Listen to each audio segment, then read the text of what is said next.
The rain poured down like the sky itself was mourning, drenching the sleek city streets in silver sheets. Amelia stood at the edge of the Grand Hotel lobby, her hands trembling around her soaked canvas bag, eyes darting nervously at the opulence around her. She didn't belong here, and she knew it. Her black ballet flats squeaked with every hesitant step on the polished marble, and her thrifted blazer clung awkwardly to her damp shoulders. It was her first corporate event. An intern, practically invisible in a world of power suits, shiny shoes, and icy smiles. And yet somehow, fate was about to make her the center of a story she'd never forget. Because within the next hour, she'd unknowingly complain about the company's ruthless CEO, right to the CEO himself. Right finger if you believe in kindness, second chances, and unexpected moments that can change lives forever. Please like this video, leave a comment, share it with a friend, and subscribe to Stories Collection.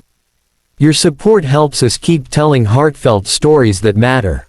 Amelia's mind was a whirlwind of insecurities. The invitation to the corporate gala had been generic, sent to all staff, but everyone knew interns didn't actually attend. Except her supervisor, Gloria, who had barked earlier that day, "You better show up. It's good for your face to be seen." So, Amelia went. She didn't have a car, so she walked the last 3 blocks in the rain after missing the shuttle. Her wet shoes squeaked shamefully, drawing judgmental stares from polished executives and designers. As she scanned the grand ballroom for an empty seat in a corner, her eyes caught sight of a quiet table near the front, not yet full, with no one there to scold her. It was her only chance to sit down before someone noticed how painfully out of place she was.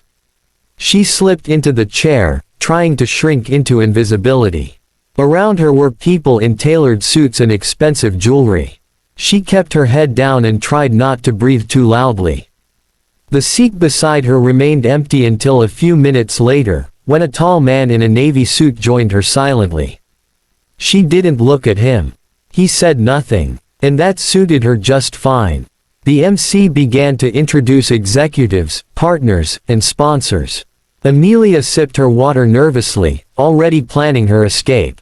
She only needed to show her face, then disappear. But as the speeches began, something in her snapped.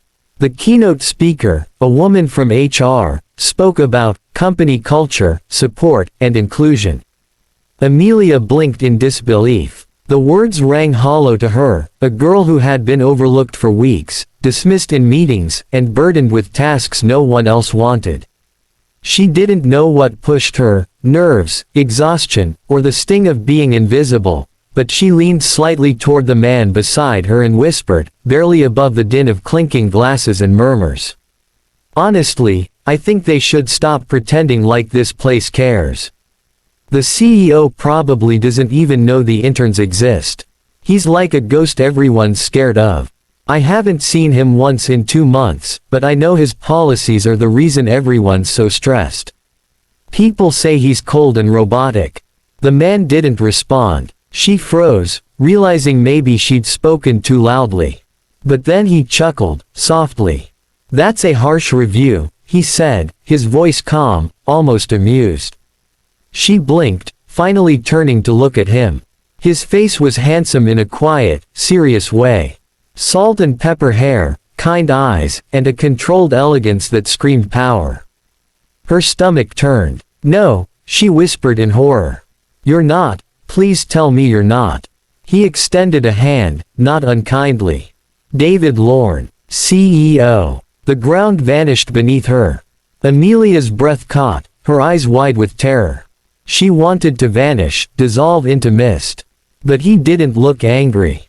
Just curious, calm, and that made it worse. She stumbled over apologies, humiliation pouring off her like the rain outside. "I'm so sorry, I didn't mean, I didn't know, I wasn't thinking." He held up a hand gently. "Relax, you were being honest. That's rare around here." She couldn't speak. Her throat tightened painfully. All she wanted was to run. But then, something unexpected happened. David didn't turn away. He didn't ask security to escort her out or scold her in public. Instead, he stayed beside her, watching the stage like nothing had happened. When dessert was served, he spoke again. "What's your name?" She gulped. "Amelia. Amelia Wren. I'm an intern in marketing." He nodded. "And you think I'm cold and robotic?" She shrank further into her seat. I said what I shouldn't have said. "But it's what you felt," he said, not unkindly. "I'm curious, what would you change if you had the power?" She paused. Was this a test? She looked at him, really looked. He wasn't mocking her. He looked tired. Curious, yes, but with something else in his eyes. Regret. Weariness. She cleared her throat. "I think people need to feel like they matter. Like their work has meaning. Interns, juniors, we try hard. But we're invisible. If leaders showed up sometimes, smiled even, or asked how we're doing, maybe it wouldn't feel so soul-crushing." He listened. He didn't interrupt. When she finished, he nodded slowly. "Thank you, Amelia." And just like that, he stood and left the table, leaving her stunned and breathless. She didn't sleep that night. The next morning, she entered the office expecting to be terminated.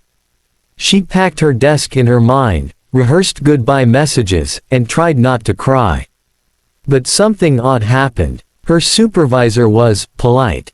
HR sent a meeting invite with her name on it, just her name. Then, emails began to circulate. Interns were being included in monthly team lunches. A mentorship program was being launched.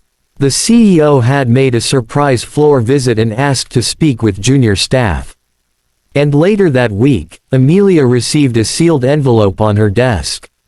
Inside was a handwritten note: "You're not invisible. You never were. Thank you for speaking up.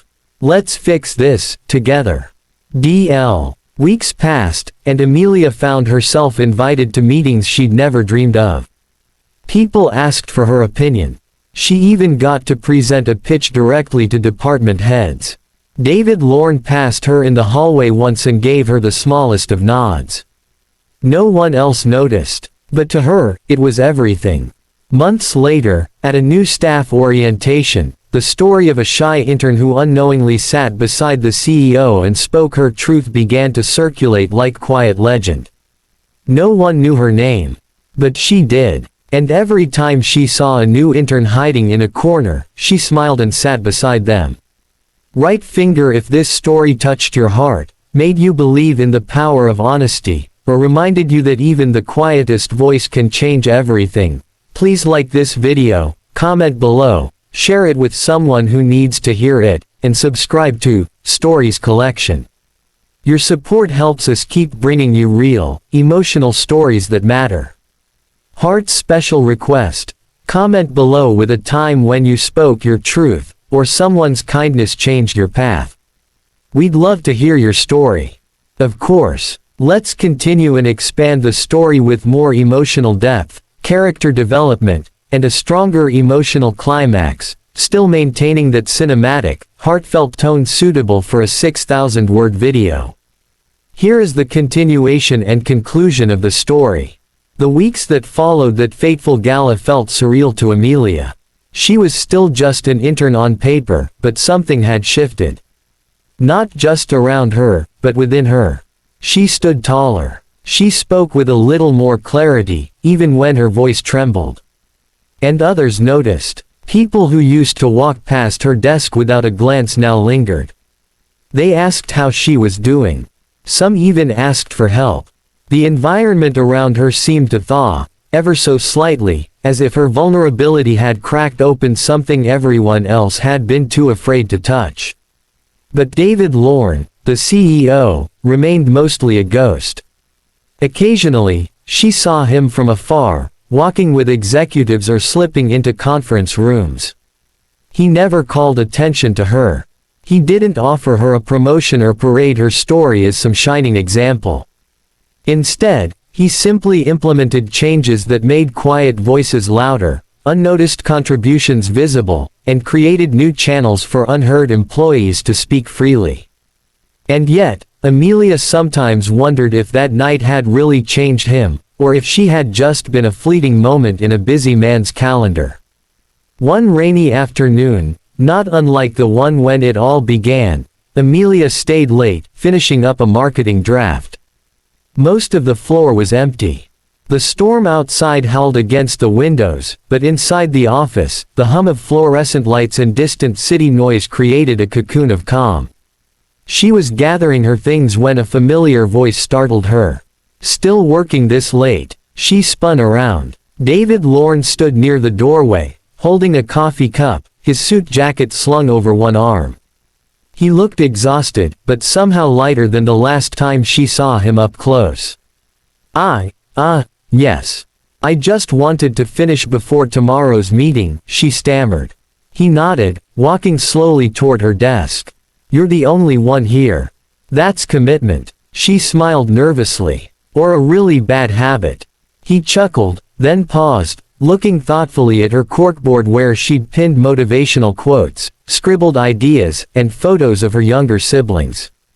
I remember when I was in your shoes, he said quietly. Started in finance. No one remembered my name for the first year.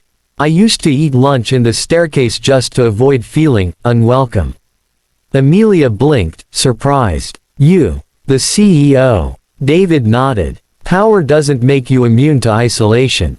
Sometimes it just hides it better. He placed the coffee cup down and leaned slightly on the edge of her desk. That night, when you spoke your truth, I was angry at first. Not at you. At myself. Because you weren't wrong. Somewhere along the way, I stopped seeing people. She swallowed hard. I'm sorry I said it the way I did. Don't be, he replied. You reminded me who I wanted to be before this job hardened me. I owe you more than a policy change. Amelia looked away, overwhelmed. I didn't do anything special. I just complained. No, he said, gently but firmly. You dared. Most people don't. You gave me the mirror I didn't know I needed. They stood in silence for a moment, the storm outside washing the windows in streaks of silver. Are you applying for the full-time position next month?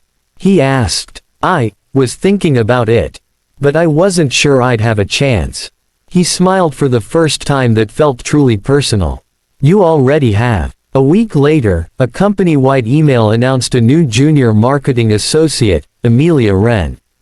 Alongside the promotion was a new initiative, a leadership coffee series, where one junior employee each week would sit down with an executive to talk.